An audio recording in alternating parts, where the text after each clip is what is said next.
शास्त्र कहते हैं ईश्वर एक है, लेकिन हर व्यक्ति की प्रकृति अलग है।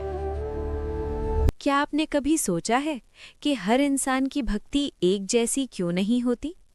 क्यों कोई कृष्ण को चाहता है, कोई शिव में शांति ढूंढता है, तो कोई हनुमान जी में शक्ति? शास्त्र कहते हैं ईश्वर एक है, लेकिन हर व्यक्ति की प्रकृति अलग है। भगवद गीता में श्री कृष्ण स्वयं कहते हैं, मनुष्य जिस भाव से मेरी उपासना करता है, मैं उसे उसी भाव से प्राप्त होता हूँ। अर्थ बिल्कुल स्पष्ट है, भगवान नहीं बदलते। भक्त का स्वभाव तय करता है कि वो ईश्वर को किस रूप में समझ पाएगा। अगर आपका मन चंचल है, दिल भावुक है और आप प्रेम के मार्ग से ईश्वर को पाना चाहते हैं, तो शास्त्र कहते हैं आपके लिए श्री कृष्ण की भक्ति उपयुक्त है, क्योंकि कृष्ण भक्ति मन को प्रेम में बांधना सिखाती है।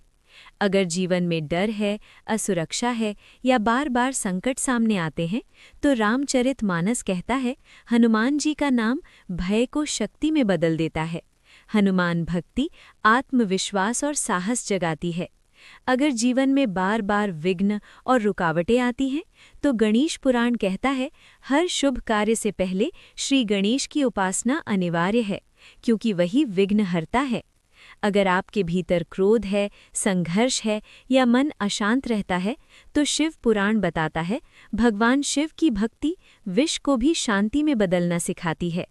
और अगर मन में भय, कमजोरी या नकारात्मकता अधिक है, तो देवी महात्म्य कहता है माँ दुर्गा या माँ काली की उपासना अंदर की सोई हुई शक्ति को जगा देती है। शास्त्रों का निष्कर्ष बहुत सरल है, सभी देव एक ही सत्य के अलग अलग मार्ग हैं।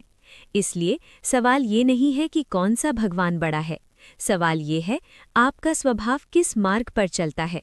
याद रखिए, भगवान बदलने की जरूरत नहीं है, जरूरत है अपने स्वभाव को समझने की।